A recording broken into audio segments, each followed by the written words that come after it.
umaga ay makikita po natin sa Colossians chapter 1 verse 13 to 17. Binasa po kanina. Thank you, Dimian, sa pagbasa. Delivered from darkness. Tanong mo nga, tignan mo nga yung katabi mo kung yan sa ba ay napalaya na mula sa kadiliman. Napalaya na ba yan sa dilim? Opo, pa. Opo. Amen. Praise the Lord. Hallelujah. So this morning, this message from the Lord is an encouragement to all of us, reminder sa bawat isa po sa atin. Delivered from darkness. Nakalaya mula sa kadiliman. Ito po ay mensahe na kung saan ay paalala po sa ating lahat. Na dahil sa kapangyarihan at biyaya ng Diyos at sa atin pong pananampalataya sa Kanya, tayo ay nakalaya mula sa espiritual na pagkaalipin.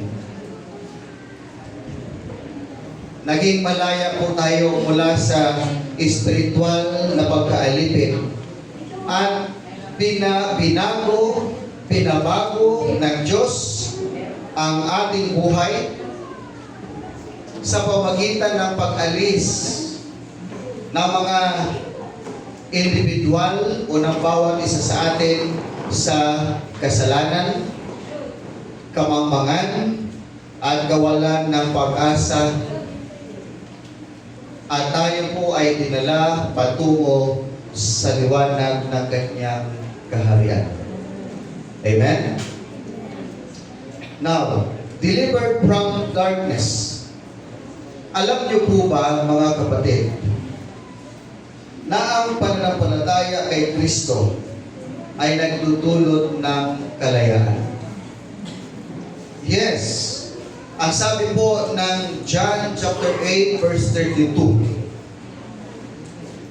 makikilala ninyo ang katotohanan at ang katotohanan ang magpapalaya sa inyo.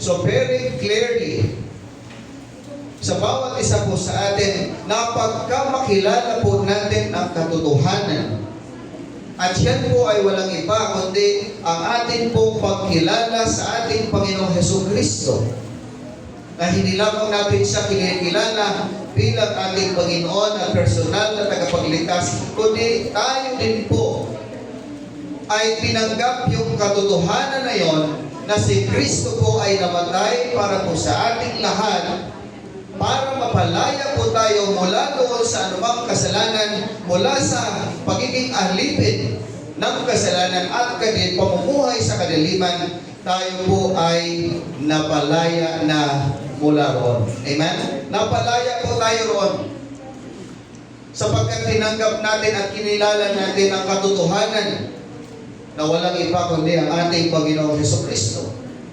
At sabi pa ng John chapter 8 verse 36, tunay na lalaya, kayo'y tunay na lalaya kapag pinalaya kayo ng anak. At iyan po mismo ang nangyari. Dahil po sa pagkamatay ng ating Panginoong Hesukristo, doon po sa cross ng Kalbaryo, doon po ang hudyat ng pagpapalaya sa atin mula sa pagiging alipin ng kaaway. Kaya sa umagang ito, mga kapatid, atin pong titignan ang tatlong bagay ang pinupunto po ng talata natin pong binasa kanina.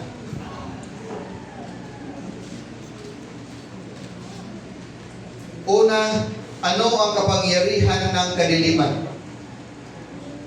Pangalawa, paano posible ang kaligtasan na maaari nating tatamasahin? At bakit kaya tayong palayain ng ating tagapagligtas at ang ating Panginoong? Yan ang walang iba kundi ang ating Panginoong Hesukristo. Now, tingnan po natin mabuti ito pong punto na ito na itinuturo at pinagpapaalala sa atin ng ating Panginoong Diyos. The power of darkness. Meron pong kapangyarihan ang kaaway. Mayroon pong kapangyarihan sa kadiliman. Tama? Now, ano pong sabi dito sa verse 13? Sabi po ng verse 13, ililigtas na tayo sa kapangyarihan ng kadiliman. So meaning, meron pong kapangyarihan ang kadiliman. At iyan po ay ang kasalanan. Darkness speaks of sin. Kapag tayo po ay, pagka sinasabi po natin kadiliman, ito po ay, ang ibig sabihin nito, nangungusap sa atin na ito po ay patungkol sa kasalanan, mga masamang gawin ng tao. At kalikasan ng tao, masamang kalikasan ng tao. Na bagaman ang ating Panginoong Hesukristo ay pumarito na sa sanlibutan, subalit alam po ninyo, mas pinili ng tao, mas inibig ng tao ang kadiliman kaysa sa liwanag. Sabi nga ng marami, mas masarap daw kasi ang bawal. Ano? Mas masarap daw ang bawal. At dahil hindi po nila alam kung ano ang consequence doon, maring yun ang kanilang magiging pananaw. Sabi po ng John chapter 3 verse 19, ganito yung paghatol ng Diyos. Naparito sa sanlibutan ang ilaw. Sino po ang ilaw na tinutukoy dito? Ang ating Panginoong Hesukristo. Subalit, inibig pa ng mga tao ang dilim kaysa sa liwanag. Bakit? Sapagkat ang kanilang mga gawain ay masama. So malinaw, maliwanag sa bawat isa sa atin na kung bakit mas pinipili ng karamihan o ng tao yun pong kasamaan ay sapagkat ang kanila pong mga gawa ay masama o masasama. So sa madaling salita, humaharap tayo sa isang desisyon kung ano po ang dapat nating sundin at kung ano ang dapat nating gawin. Kapag ang tao ay wala pa kay Kristo, meaning siya po ay nanatili sa kadiliman, meaning siya po ay nanatili doon sa kasamaan, at ang kanyang mga gawa ay pawang masasama. Ang kasalanan po ay nakagapos sa maraming tao. Sin holds many people in bondage. Ang tao po ay naging alipin ng kasalanan, naging alipin ng kadiliman.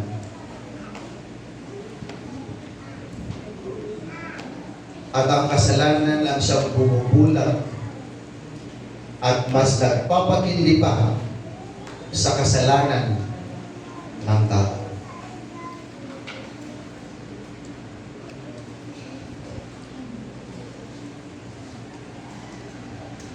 Ngunit, but wise ones avoid the works of darkness. Ngunit yung mga tao na kay Kristo na, binigyan sila ng Diyos ng karunungan upang sila ay umiwas sa mga gawa ng kadiliman. Ephesians chapter 5 verse 16, huwag na kayong makikisama sa mga taong gumagawa ng mga bagay na walang ibinubungang kabutihan. Sa halip ay ibunyag ninyo ang mga iyon.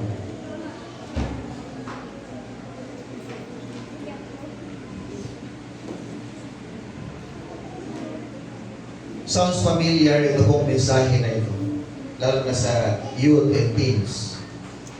Bakit? Yan po ang mensahe noong nagkaroon po tayo ng ES camp dito sa church. Ano po ang ating paalala sa mga kabataan? Huwag kayong makikisama sa mga tao gumagawa ng mga bagay na walang ibinubungang kabutihan. Piliin ninyo yung mga maaari niyong samahan.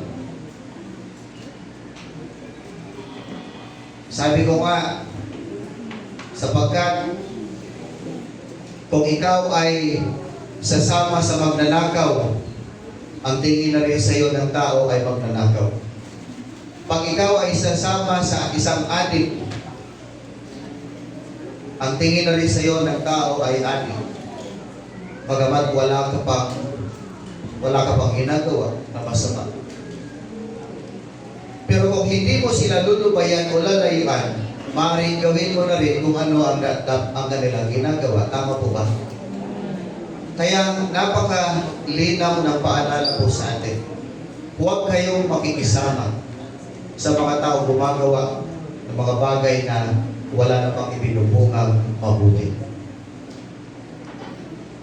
Yan ang dahilan kung bakit kayo po ay hinihikayat ng simbahan na ito na lumapit sa Panginoon.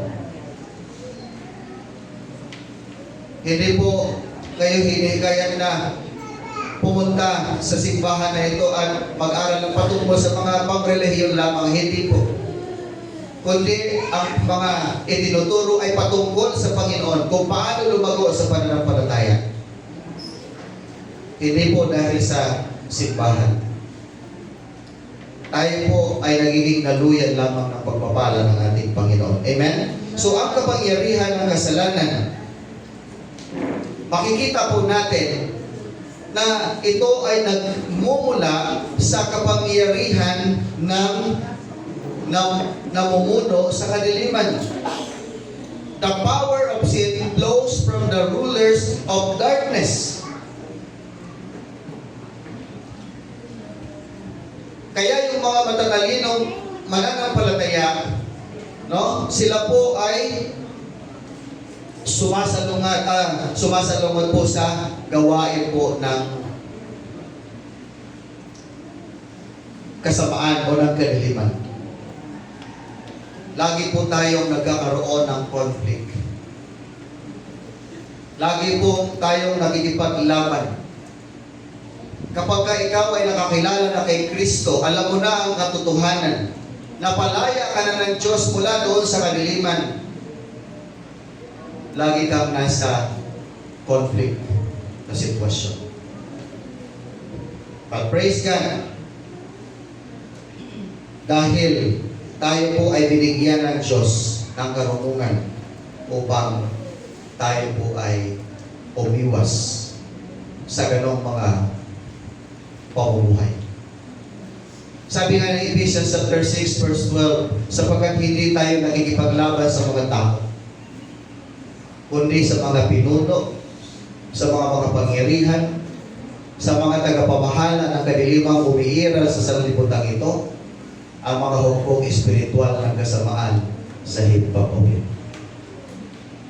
Isa-isahin po natin itong mga ginawaan ko po ng highlight. Sabi po dyan, hindi tayo nakikipaglaban sa mga tao. Una, yan po ang bigyan po natin ng tingin. Kundi sa mga pinuno.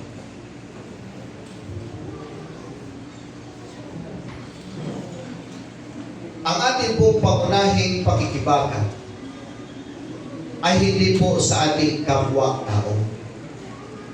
Amen? Hindi po natin kaaway ang ating mga kapitbahay. Hindi po natin kaaway ang ating kaibigan, katrabaho. Hindi po natin kalaban yung mga taong lumalaban din po sa atin o umaaway po sa atin. Kundi sa mga pinuno ng kadiliman. So, sa madaling salita, kapag tayo ay nakikipag-away, nakikipagbangayan, o ang kapwa natin ay sinisiraan, nilalait, inaapi, hindi po sila ang ating kaaway at ang natutuwa walang iba kundi ang espiritu ng kadiliman. Ibig sabihin, kapag mayroon kang nilalait na tao, ang natutuwa ay ang diablo. Kapag mayroon kang sinisira ang tao, ang natutuwa ay ang diablo. Kung meron kang taong gustong saktan, ang natutuwa po doon ay ang diablo. Amen po ba? Amen. Lahat po ng ginagawa natin na masama laban sa ating kapwa, ang natutuwa ay ang diablo.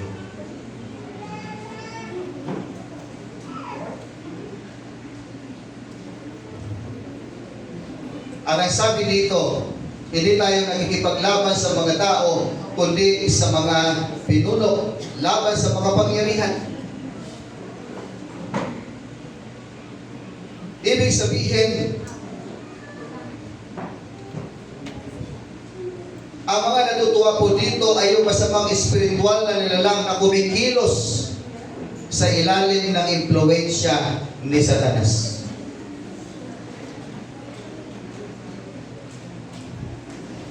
Sa mga kadilimang umiiral sa sanlibutan ito, ito po yung puwersa na umuusbong sa moral at espiritual na kadiliman ng mundo, na kung saan ay nagtataguyod ng panlilinlang, kasalanan at kamangmangan para hindi natin makilala ang Diyos. Si Satan at ang kanyang mga alipores, ang mga demonyo, ang siyang humahadlang sa atin, nagbibigay ng kamangmangan sa tao para hindi po tayo makakilala sa Diyos. Kapag meron po nararamdaman po natin na may mga tao na ayaw tayo papuntahin sa simbahan, ayaw tayo palaguin sa ating pananampalataya, maybe that person ay ginagamit po ng kaaway ng diablo para hindi po natin makilala ng lubusan ng Panginoon Diyos. At hindi natin siya makilala tanggapin sa ating buhay bilang ating Panginoon at tagapagligtas.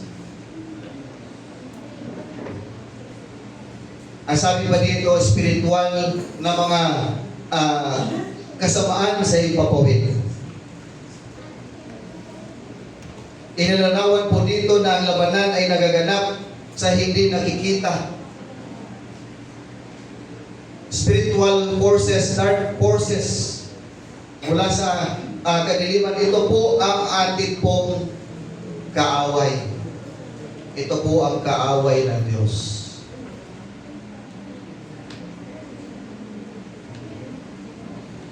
At huwag din po natin gagamitin ang pangalan ng Diyos sa mga bagay na wala po kabuluhan.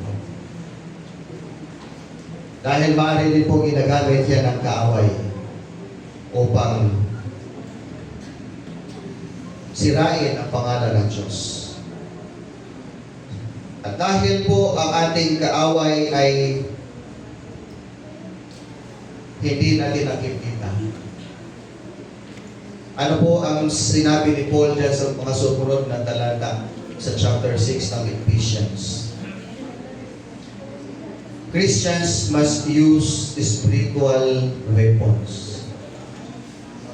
Gamitin po natin bilang mga Kristiyano ang sandata upang labanan po natin ang kaaway, ang diablo.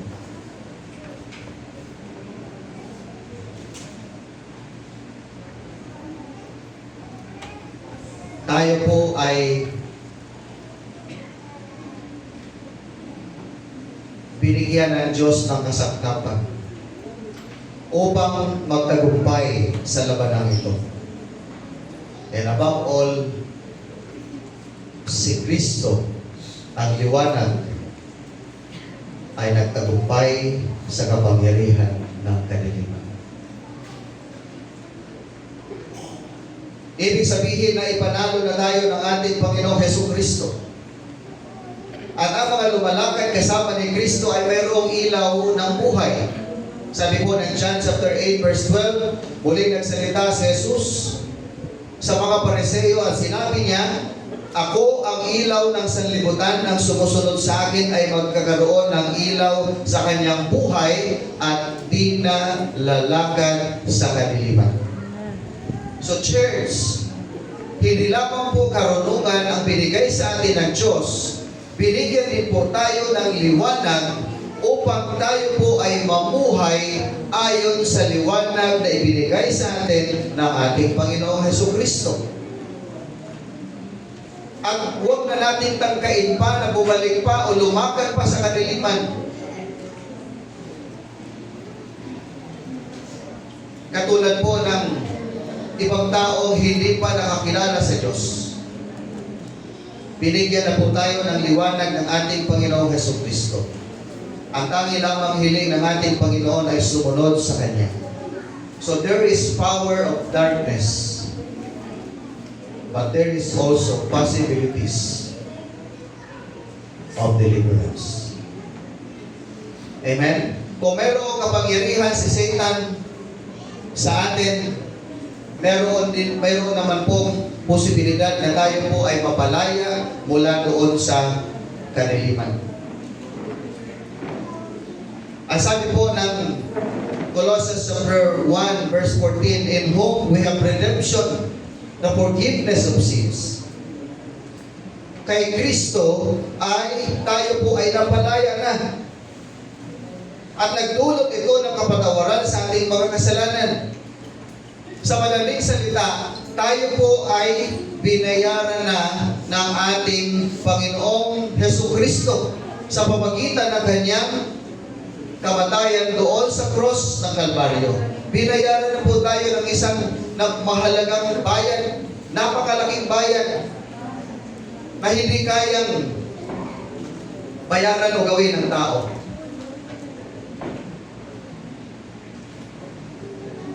So napakagandang balita ang ganito pong marinig po natin. But of course, kung yan po ay narinig mo na noon pa, mas lalo magandang balita. Ibig sabihin dahil hanggang ngayon nabubuhay ka ayon sa kaliwanagan na ipinagkaloob sa atin ng Panginoon. Subalit, pagka tayo po ay napalaya na, deliverance from bondage goes for praise. Sa madaling salita, kung ikaw ay napalaya na ng Diyos mula po doon sa kadiliman, sa kasalanan, ang dapat mong gawin ay magbigay ng papuri sa Panginoon. Amen? Dapat kang magpuri sa Diyos. Noong ang mga Israelita po ay napalaya mula sa pagiging alipin, hinikayan po ni Moses na yung kanyang mga kababayan na nakalaya mula doon sa pagiging alipin, sila po ay umawit ng papuri sa Panginoon. Umawit po sila dahil po sila ililigtas ng Diyos mula sa pagiging alipin at kasalanan. Sa Exodus chapter 15, kung mababasa po ninyo, ang mga Israelita po ay umawit ng papuri sa ating Panginoon. So therefore, kung tayo po ay nakalaya na mula sa kasalanan, mula sa kadiliman at lumalakad na tayo sa liwanag, dapat makita sa ating pong buhay na tayo po ay nagpupuri, nagpapasalamat sa ating Panginoon. Amen? Kahit makita po natin na yung ating pong kapwa mananampalataya ay umuunlad ang kanilang buhay, nagiging mapayapa ang kanilang buhay, tayo rin po ay dapat magpuri sa Diyos dahil po sa nakikita natin sa kanila. Magiging masaya rin po dapat tayo kapag nakikita natin ang ating pong kapwa mananampalataya ay lumalago siya sa kanyang pananampalataya sa Diyos. Magiging masaya tayo kapag makikita po natin na yung ating kapwa mananampalataya, kahit napakarami niya mga problema sa buhay niya, ay nagagawa niya pa rin magpuri at magpasalamat sa Panginoon. Deliverance from bondage calls for praise. Yan po'y patunay na ikaw ay pinalaya na ng Diyos mula sa kadiliman kapag ikaw ay nagpupuri sa Panginoon. Kasi dati iba yung pinupuri natin. Ano? Iba yung pinupuri natin.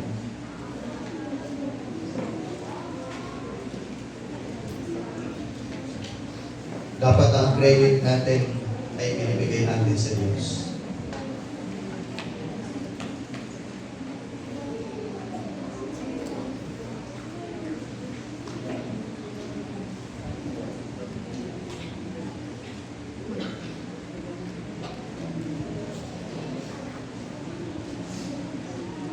Kasama po sa ating kaligtasan ay ang kapatawaran ng mga kasalanan.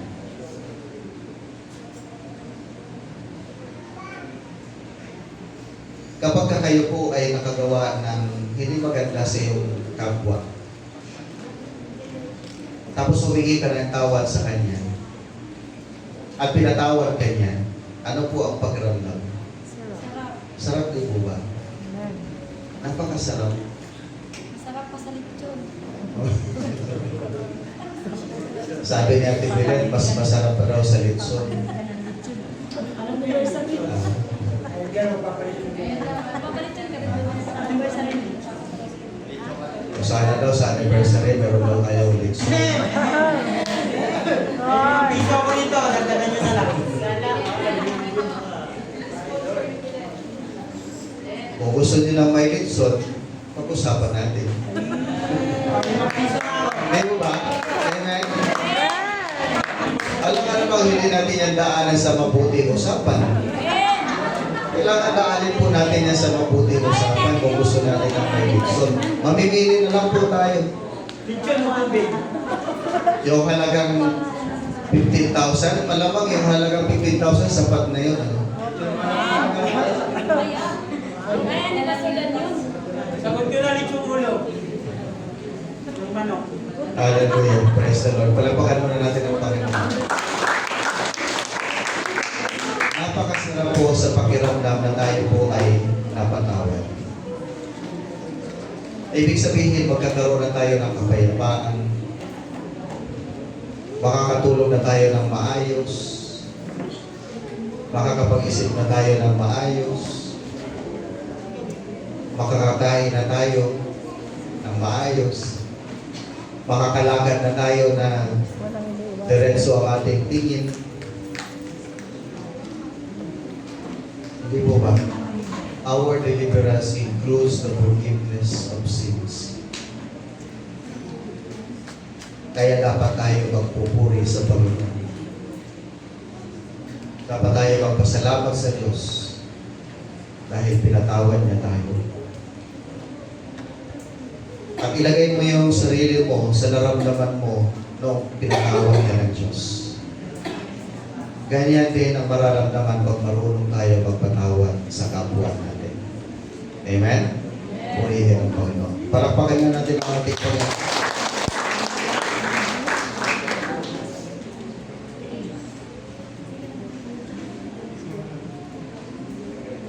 The payment for deliverance was paid at Calvary.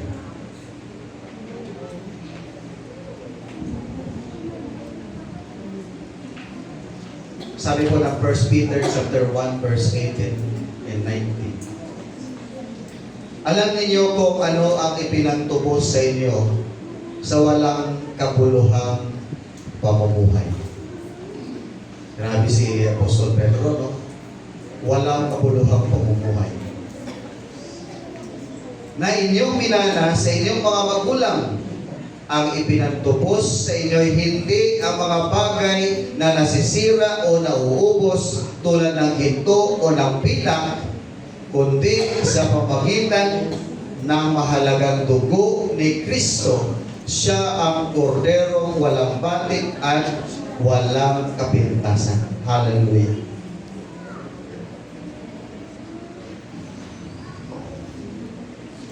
Dahil hindi po natin kayang bayaran ang ating kasalanan kahit gumawa tayo ng mabuti. Kahit gumawa tayo ng mabuti sa ating kapwa sa pag-aakalang iyon lamang ang dapat natin gawin para tayo ay mapatawad sa ating mga kasalanan. Kahit maglingkod ka sa iyong kapwa habang buhay, sa pag-aakalang iyon ang nakakabuti para mabayaran mo ang iyong mga kasalanan. Yung mga walang kabuluhang pamumuhay noon, hindi natin kayang bayaran ang mga yun. Ano po ang naging bayad? Mahalagang bayad, sabi po dito, yung dugo ni Kristo. Dahil si Kristo lamang ang walang batik o walang kapintasan. Ang kordero ng Diyos. Na bagaman siya ay namuhay sa mundo, subalit hindi siya nagkasala. Kaya mahalagang dugo ni Kristo ang siya nagpatawad, ang nagbayad sa atin. Tinubos po tayo dahil hindi natin kayang bayaran ang ating mga kasalanan.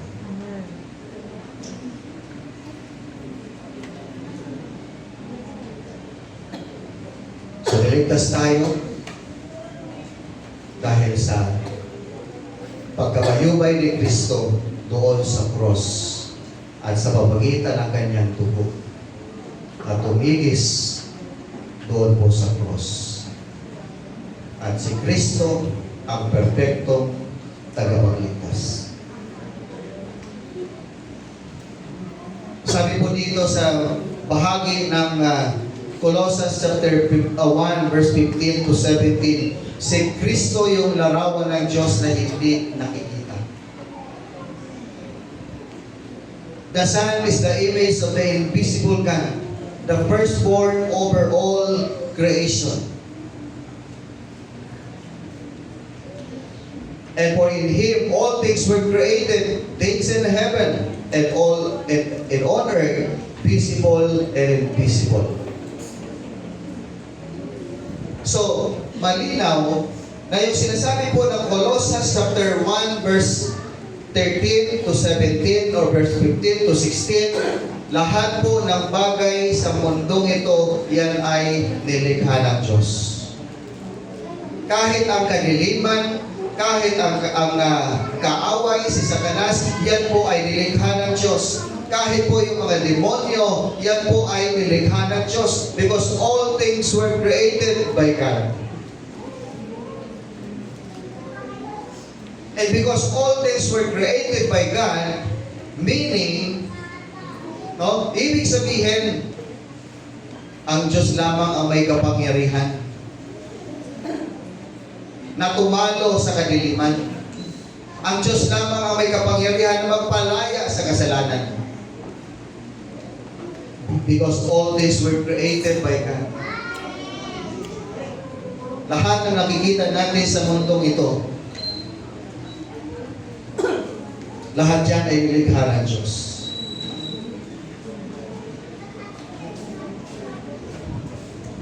Kung gayon,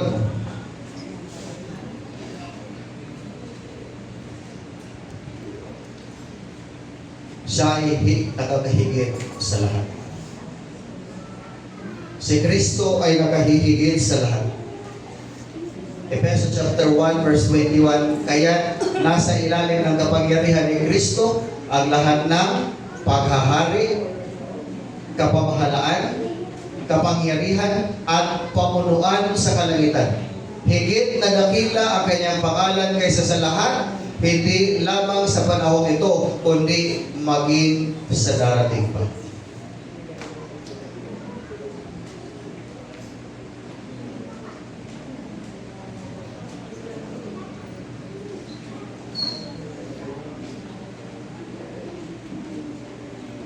At pinatunayan na po ng ating Panginoong Jesus na pinagharian niya ang ating buhay. Amen. Nung si Kristo ang siyang naghari sa ating buhay, wala nang kapangyarihan ang kaaway. Wala nang kapangyarihan si Satan. Wala nang kapangyarihan maging ang kanyang mga alipores. Dahil sa kapangyarihang taglay natin na pinagkaloob sa atin ng Diyos.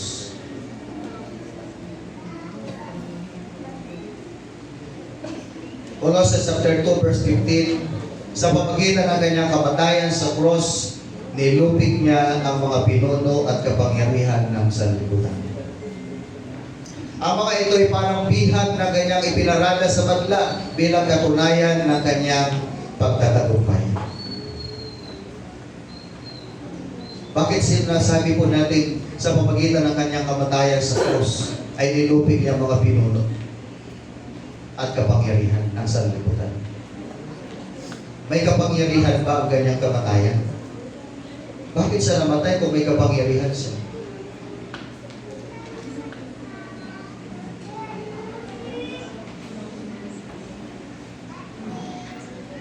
Ang kapangyarihan doon ay ipinakita ng Diyos noong siya ay nabuhay na magmuli. Noong si Kristo ay nabuhay mula sa mga patay, doon po ipinakita ng Diyos na siyang ang makapangyarihan sa lahat. Dahil maraming mga hari, mga pinuno noon, great leaders, na sila po ay namatay. At inaasahan nila na mabuhay, ngunit hindi kailanman, wala pong sino man na nabuhay na magmuli, but only the Lord Jesus Christ. Amen? At yan po, sa pamagitan ng kanyang pagkabuhay, doon niya pinatunayan na siya ang makapangyarihan sa lahat sa mundong ito, sa lahat ng mga nilalang. Ang ating Panginoong Hesukristo ang makapangyarihan.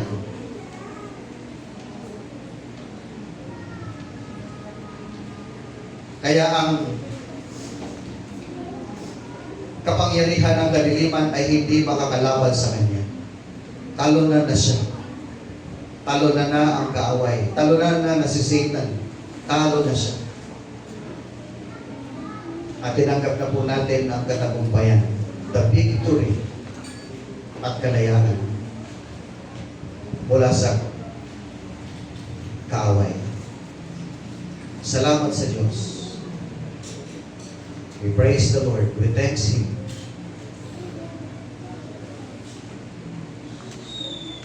For He is good. Amen.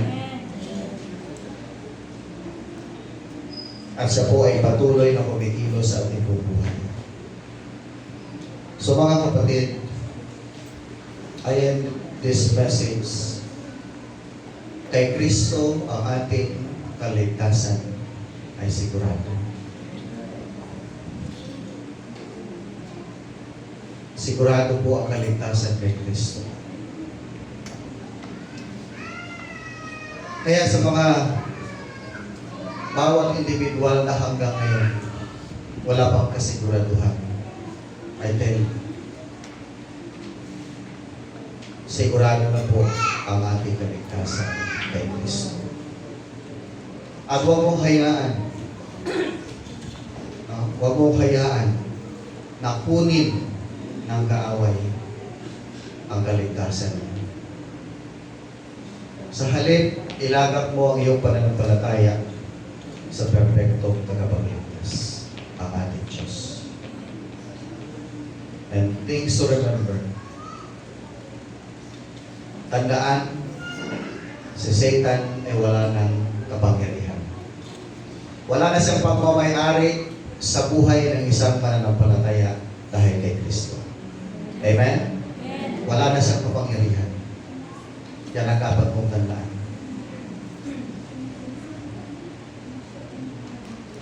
Sa halip, tayo po ay patuloy na lumakad sa liwanag. Anong ibig sabihin? Sa buhay, ang iyong bagong pagkakilanlan at hayaang gabayan ang biyaya ng Diyos ang iyong mga desisyon sa araw-araw. Pagpalain tayo ng ating Panginoon at magandang umaga po sa ating lahat.